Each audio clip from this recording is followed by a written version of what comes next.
have somebody, at the height of their enthusiasm, the likelihood that they're going to take a next action or another action is pretty high. And so giving them that opportunity and making it as easy as possible for them to do that is something that you should try.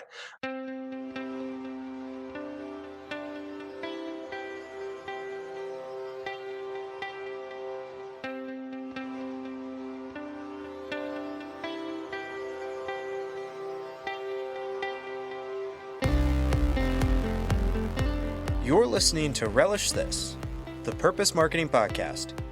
Here's your host, Stu Swineford.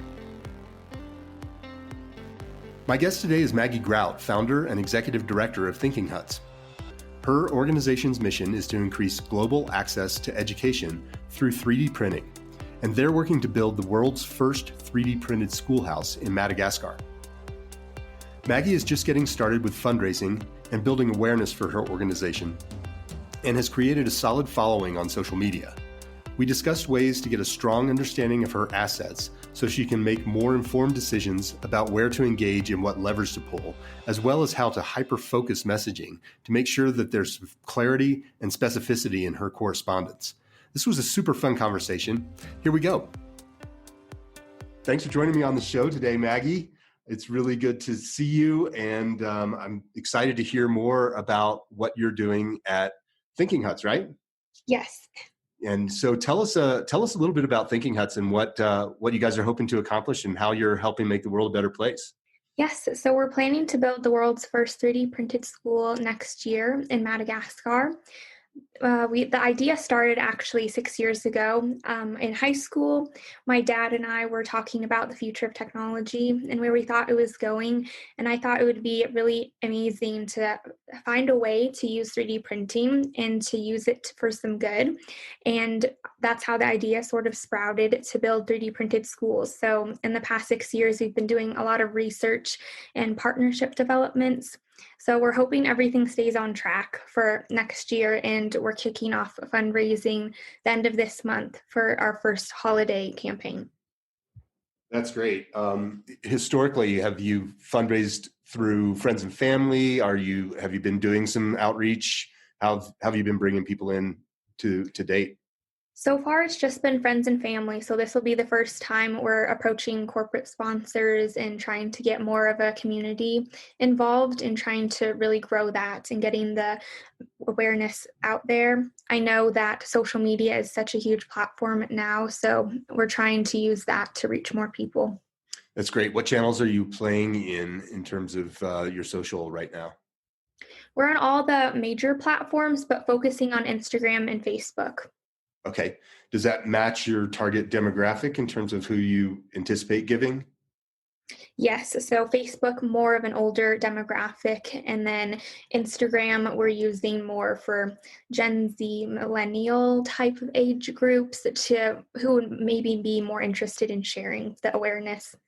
That's great. Well, let's take a step back and talk about your journey into this endeavor. So 3D printing, I'm assuming you've been doing that as on your own as a hobby or something for a while. Have you been doing 3D printing for a while? Actually, no. So the type of 3D printing we're going to be involved in is a bit different than the desktop size, which is more plastics. So that's something that's really funny because a lot of people think we're going to build a plastic school, but it's actually going to be out of concrete. And then the printer itself is going to be architectural scale. So we're partnering with a company on that. Okay, that's great. Yeah, I know that they're starting to develop these gigantic 3D printers that print in all sorts of different mediums. I just thought maybe you came to it from like exploring, kind of desktop 3D printing, and I was just seeing if that was what inspired you. I wouldn't say like desktop 3D printing. I think when I first saw people using construction and it wasn't commercially available back in high school, that's sort of how the idea came to me to build schools using that technology. And so my journey has more been researching and tracking the developments of the architectural scale ones, specifically for the construction industry. Mm-hmm. And how did you pick Madagascar as your target? First deployment? Yeah, so we considered several countries based upon local nonprofits. So we reached out to them to identify the needs, and that validated what we were trying to do, trying to provide an infrastructure solution that involves local communities. So we're hoping to help do technology transfer and really train communities on how to use the printer as well. So it's not just a one-time type of thing. And so, specifically for Madagascar, I was studying abroad in England last year, and I came in touch with Seed Madagascar, and they're based there. And we really narrowed down on Madagascar due to it being, I believe, the fifth poorest country in the world. So there's a lot of growth there, and the need for schools is very prominent. I believe over 60% are at or below the poverty line, and a lot are rural. So our pilot will probably be more urban just to work out the kinks there, but our end goal would be to build where the schools are most needed in the remote areas.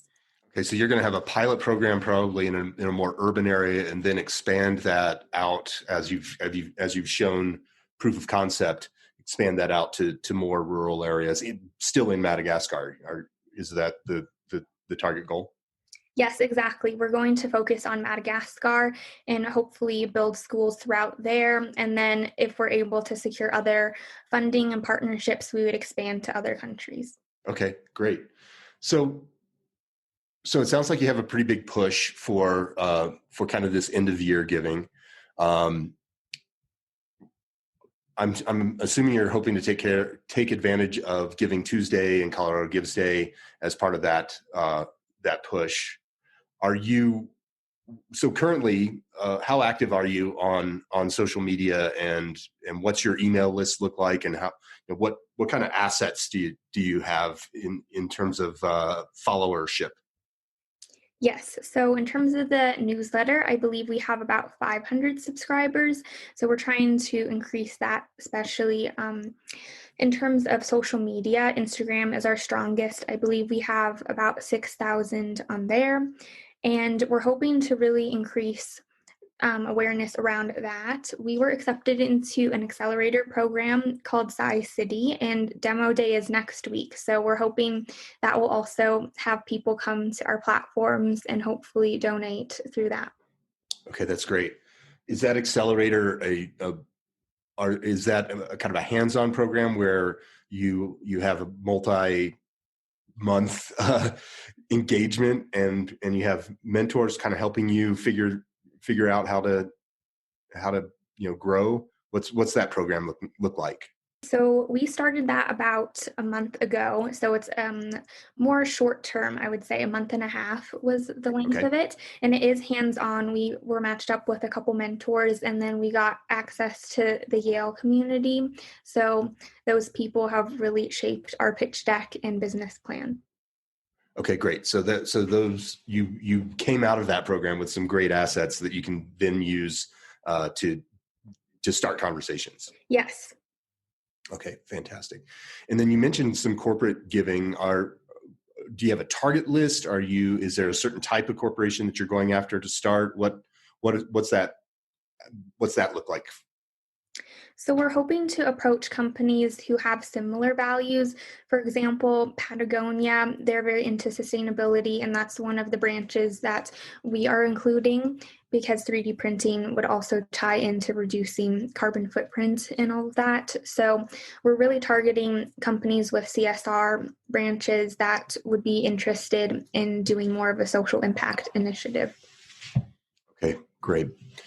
So as you're starting to reach out for those corporate opportunities, do you currently have you developed a target list of the people that you need to talk to within each of those organizations? Are you just have an aspirational list right now? How far along that path have you gotten? We do have a built-out Excel spreadsheet with the contact information and the companies that we are hoping to approach. And in terms of that, I'm having our board of directors really target that, because I found that personally, since I am a younger founder, it is sometimes difficult trying to go in. And then I think a lot of people have an assumption that maybe it's a school project when I'm actually doing this like for a full career type of thing. Right. I understand. Yeah, that can be a little bit of a challenge. So I would say one of the things that you might consider in terms of that corporate outreach is really starting to get very active on LinkedIn. And when I say active, I do mean in kind of all of the things that one can take advantage of there, and start to reach out either through your board or through your own account or both, to specific people on LinkedIn. And one of the things that is super helpful there is to consider that platform as a relationship building opportunity, as opposed to a "Hi, I'm Maggie, give me some money" sort of opportunity. And so really starting to nurture those relationships and look at the ability to kind of come at that from two different angles.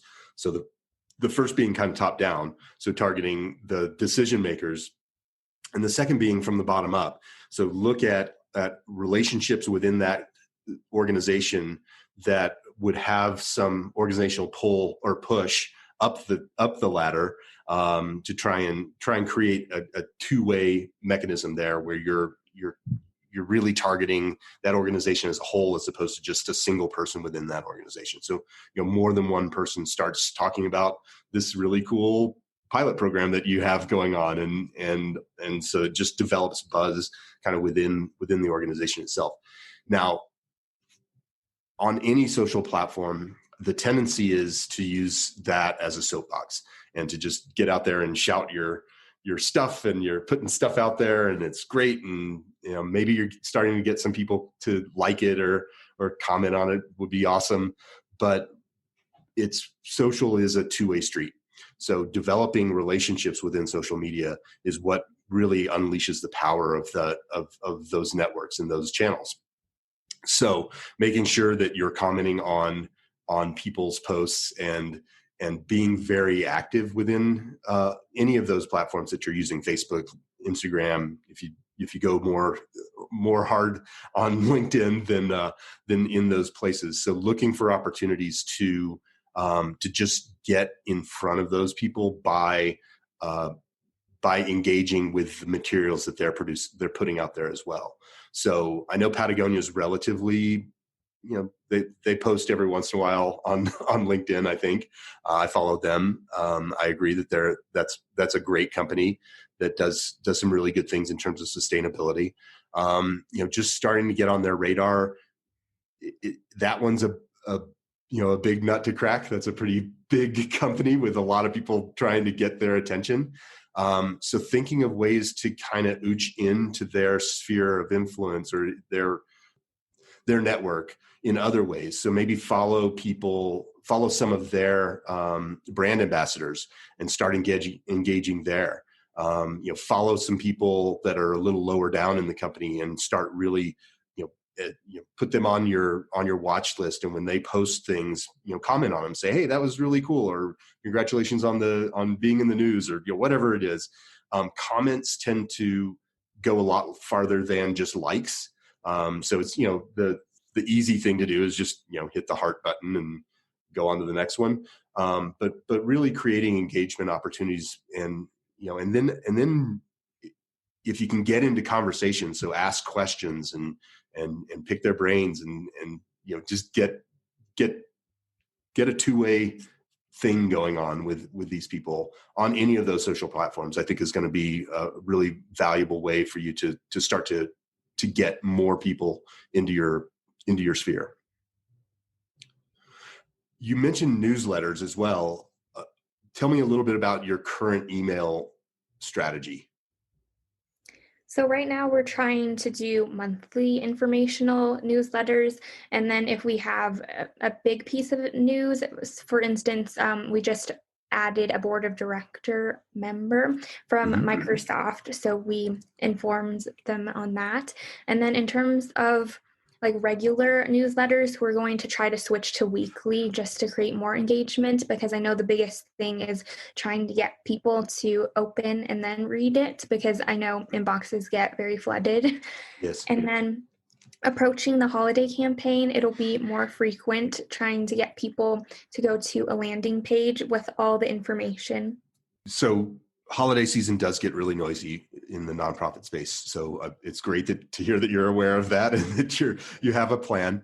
And you're absolutely correct that email has started to, I think email is still a very viable tool, particularly for some of the older generation people. So some of those donors that you may be looking for, people that might be interested in bringing their companies on as a corporate sponsor.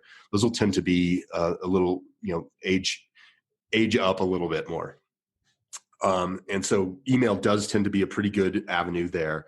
I think that discounting the value of your email list is something I would encourage you not to do, because it's still a viable direct contact mechanism that you have at your disposal. So a couple things with that. One of the things that we have started to do and that we've seen work pretty effectively is, instead of a sort of choose your own adventure newsletter, come up with one thing that you want people to read about. And whether that's something that you're sharing within the sustainability space. So it could be something just completely tangential to what you guys are doing. It could be about education, or it could be about 3D printing, or it could be about, architecture or building changes. Whatever that is, becoming a maven where you're a viable resource for information is super. It's actually super effective and powerful, because people start to look at you as a thought leader. But instead of sending out a newsletter and saying, hey, here are the 9 articles or 9 things that we think are neat this month, send that out as individual emails that have one thing to have people focus on. And the other thing that we've been doing is keeping those confined within the email ecosystem. So instead of saying, here's a neat article, and having someone click out to a blog post about that on your site, just put the whole thing in there, and you can have a link to that article, and certainly bring some of your expertise to why you think that is a cool thing to pay attention to, and then try and create a two-way mechanism there as well. So give people the opportunity, ask them a question, give them the opportunity to just reply within that system. So they're in an email, just say, hey, if you want to learn more, reply with tell me more to this email, and we'll get you some more info. Or, basically, leveraging the power of that tool that they have at their disposal, that they have open right there, and just give them the information within that tool, and then allow them to use that same tool to engage. Those can be, effective for sure. Do you think that would be effective within a nonprofit space? For example, would you recommend it separate from other nonprofit-related newsletter type of things? Because it seems like if we were to focus on that, it would sort of be different than if we were to share news just based on nonprofit-related things. So give me an example of what you're thinking there, just so I have a better understanding of how to answer that question. Yeah, so from what I got with your example, so we would be focusing maybe on 3D printing construction as an idea. So if we did that every week, maybe like with the news articles, as you're saying, where would that fit in if we were to do more informational updates like, oh, we have a holiday campaign upcoming like this month? Right. So we tend to look at a ratio, and this is modeled for social media, but you can take the same kind of idea around email. And that ratio tends to be, if you had 15 posts, so let's just say you're posting to Twitter once a day. So for to Instagram.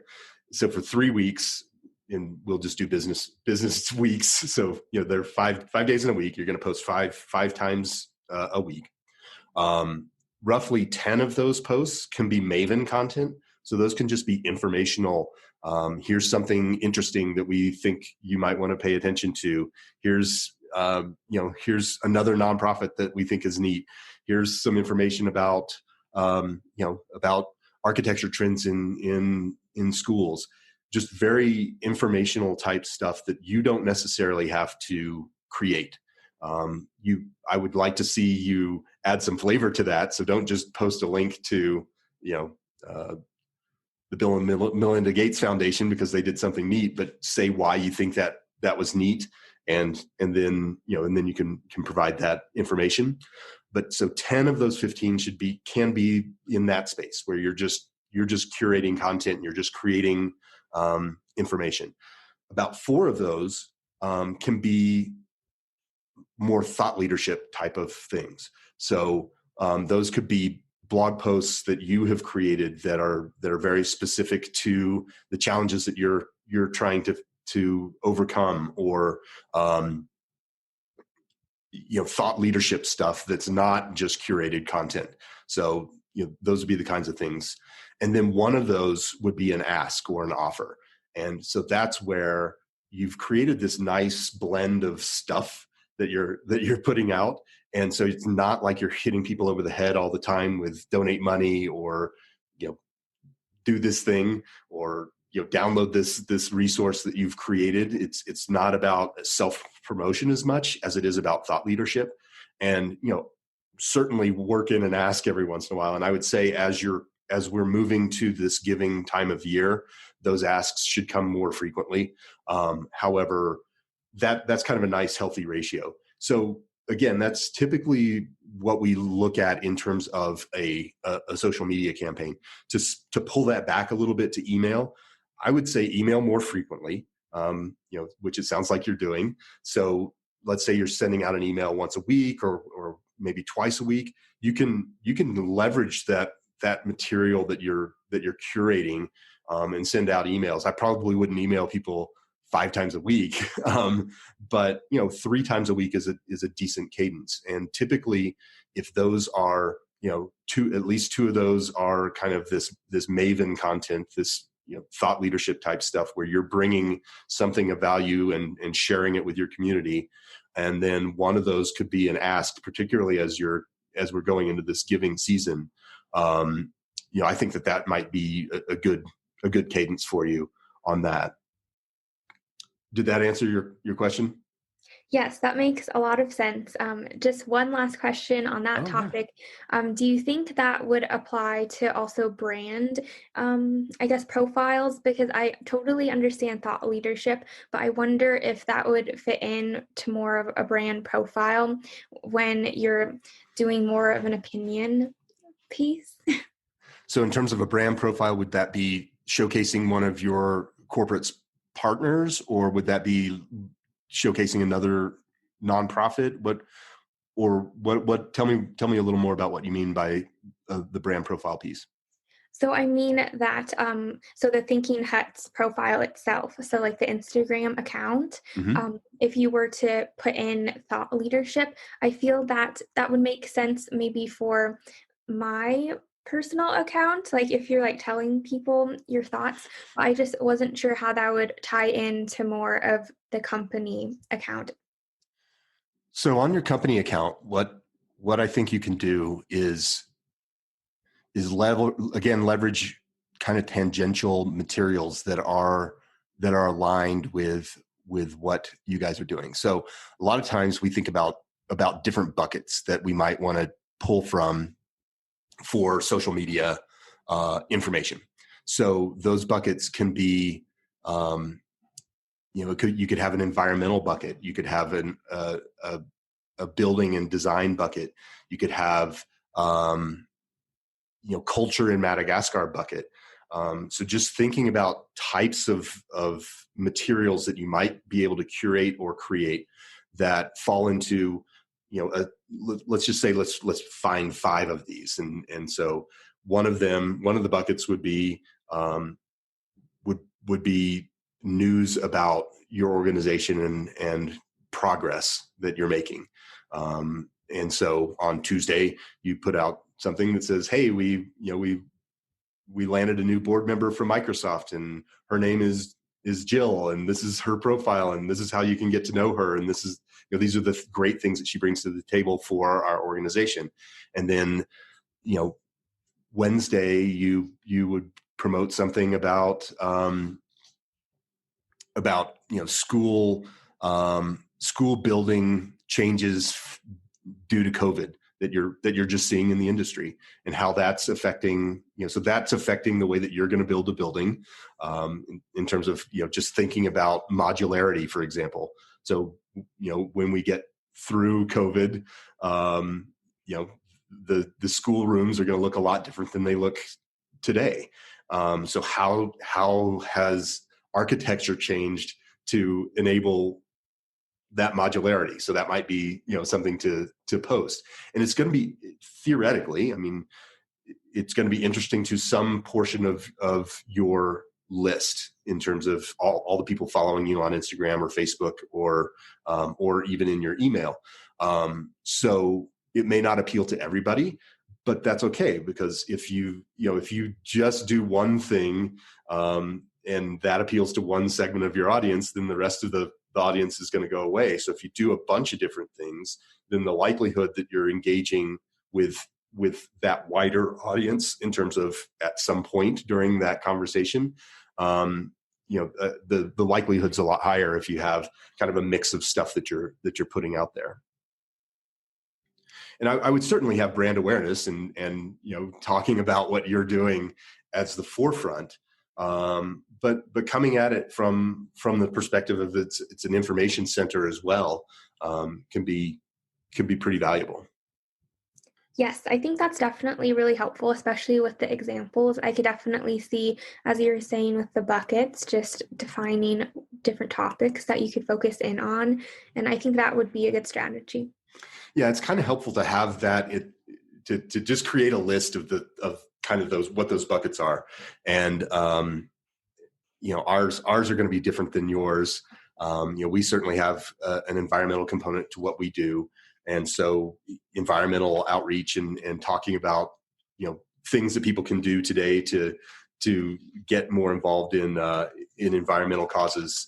That's something that we would talk about. That's not really, it's about brand building a little bit because it's part of our brand, but, we might just have an ask that we put out there.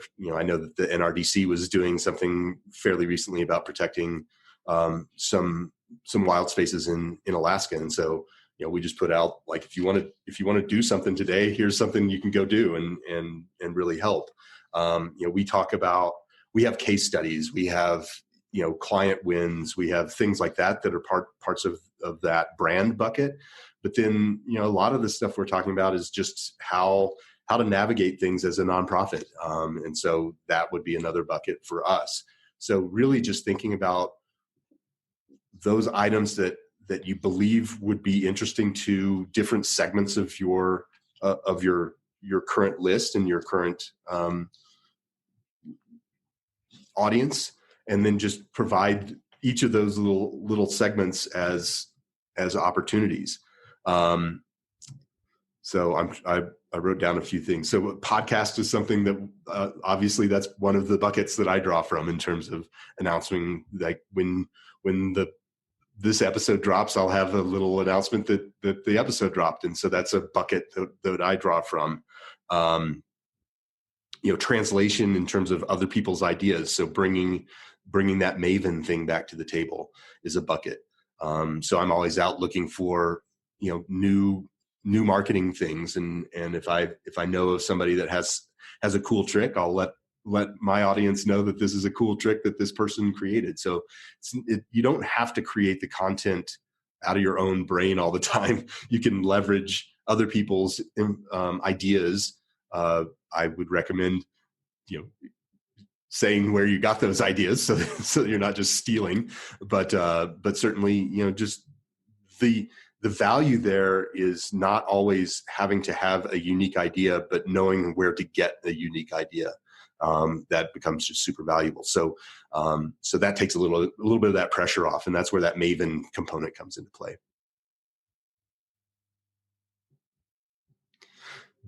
Do you have, so you're hoping to start construction or to print this school in 2021? Is that when you're hoping to launch? Yes, we're hoping all things go well in terms of the pandemic, and then also that's dependent on funding too. Okay. How much funding are you seeking? We're hoping to raise at least 350,000. We just need a big cushion because we're not quite sure how the whole transportation will look. In terms of getting the materials to Madagascar? The printer itself, we're shipping from Finland, so there may be some difficulties in terms of imports, and a lot of people are just uncertain about it based upon who we've asked about it. It really comes down to who you get at the port. Okay. And then in terms of I'm interested to learn more about how this works. So are you purchasing the printer, or are you leasing it? Like, how does that work? We're planning to purchase it so then we can use it to build future schools. Okay. Wow, 350,000 for a printer that. Oh, not just the printer. That's like the total cost of the whole pilot project. The printer itself will be around 180. Well, I mean, I'm actually amazed that they're that inexpensive. That was a piece that was kind of amazing to me. So it's, you taught me something today, that I could buy a huge industrial 3D printer for under $200,000. That's kind of amazing. So essentially, you get it in country and then have it do its stuff at the first location, and then you just move it to the second location and have it do its thing there. Is that how you do that, or do you set up a central location in Madagascar where you're printing, and then you ship the components to the end spot? It would be moved by truck. So that's why we're doing urban location first, because there are problems in terms of being able to travel by road to more remote areas. Gotcha. Well, that seems like a really modest, so 350,000 gets you a school. Yes. So we're hoping like that number will be achievable through like individual donations and also corporate sponsors who might be interested. Okay. How big is your donor list right now? Is it like 500? Is that your email list? Yes, it's the same as the newsletter. So we just migrate those emails over. Okay. And how much have you raised so far? So far we have raised 5,000 in terms of individual, but we took a step back a lot for this year just because of all that was going on with like the election and then also protests over the summer. We thought maybe it would not be a good idea to try going for all of those. Okay. Well, that's a great start. Are you so one of the things that I like to talk about with nonprofits is how can you access the power of that community to get more people on board, particularly when people like being part of a movement and part of an objective, and when we can't be part of that from a financial standpoint because of economic downturns, or we've lost our job, or whatever the thing might be that would create that anxiety around being able to donate, trying to create other mechanisms by which people can be giving to your organization can be really super helpful for both your organization and the people involved. Are you typically giving people more than one opportunity to getting involved when you're reaching out, in terms of donate, do a one-time donation, do a monthly donation, share this with your friends and family and your networks? Yes, we do have the option between monthly and then just a one-time donation. I do think that's something we could work on in terms of getting people to share the message. I just do not know how to approach that because I know like other companies have maybe something they draw on their hand and then like that's how they raise awareness that way. But I'm Right. just not quite sure how we would do it. Gotcha. Well, I think there's a power in stories, and and that power typically a lot of ways nonprofits use that is to go to those areas that they're hoping to uh, bring something amazing to, and talk with those people and get their stories about lack of something. So talking to kids about how much it hurts to not have a school to go to, or how sad that makes them, and those types of things. So those can be super effective. Another way to come at it is to tap into your donors' emotions and have them think about what their first day of school was like, and really kind of bring them back to that 6-year-old self where they were walking into this new building for the first time and experiencing that joy and or fear, or all of those things that come into play with that, from the position of being privileged to have that experience, right? And so you tap into that emotion if you can gather video testimonials or even written testimonials about that can then help inspire people to say, I remember my first day of school, and so I want to help some kid in Madagascar to have that same experience. So just leveraging those stories can be really helpful. Another thing, I had another idea there for you. It just left my brain. I'll think of it again, I bet. But really, I think trying to tie into those emotional experiences and get people on board. In terms of the sharing piece, are you taking donations online right now at on your site? Are you using PayPal, or how are you collecting donations right now? We're using DonorBox on Okay. our website, and I believe that goes through Stripe. Okay. And when you have a landing page where somebody comes in and enters their information and says how much they want to donate, and you give them the opportunity to donate monthly or donate one time. And then is there a thank you page that they land on? I believe that it will send them an email once they donate, and then that has the information that we thank them for their donation. And then all the other information, I believe, for tax purposes. Mm-hmm. Okay. And can you customize that email? Like you can put your own messaging in that email? Mm-hmm. Okay. So in that email, what I would do is make sure that you have a next step ask. So that next step ask would be, thank you for your donation. Can you share this with your community? And maybe create a little badge that says I donated, or give them something easy for them to do. So there are ways to craft a message and have a share link on different social media platforms, but basically, keep that ball rolling. So, one of the things that happens when we take an action, when we do that, it's almost the highest point of enthusiasm that we're ever going to get for our engagement with that organization. So, we've just decided that we're going to give $5 to Thinking Huts, and we're super thrilled to do that, and our dopamine levels are off the charts.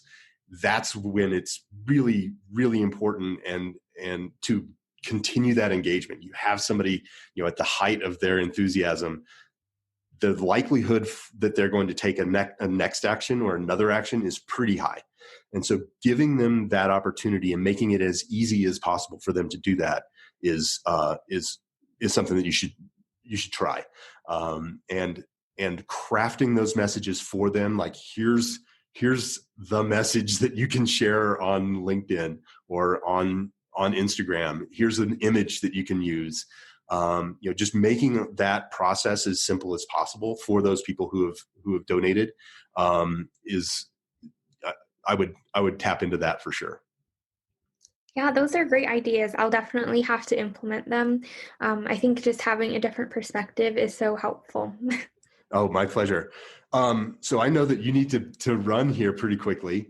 What's a takeaway? What's something that you're going to try based on what we've talked about today?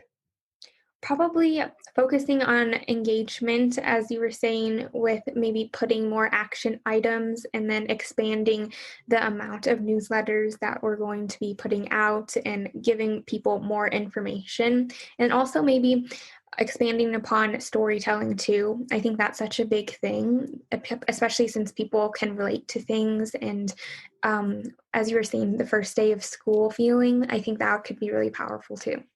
Cool. Well, I'm glad that you got something out of this conversation today. I like to end all of my my conversations on the show with an action ask, and ultimately, I'm really trying to inspire people to do things as opposed to just talk about things all the time. And so, if there was one thing that you could have our listeners do after listening to this episode, what would you want them to do? Well, that would be great if they could visit our website, which is thinkinghuts.org. Our holiday campaign launches November 23rd, so they should have all the information if they were to sign up for the newsletter through there. Fantastic. Well, thank you so much for being on the show. It was really great talking with you, and I'm excited to hear how 2021 goes and to see pictures of your new school being built in Madagascar. Thank you so much for having me. I'm so happy we got to meet, and I'd love to keep in touch. Oh, thanks. Please do. I'll talk to you soon. All right, there you have it. Another great episode of Relish This, the purpose-driven marketing podcast. If you want to continue the conversation and see how we can unearth some gold for your organization, head over to relishstudio.com/podcast to sign up to be a guest on the show.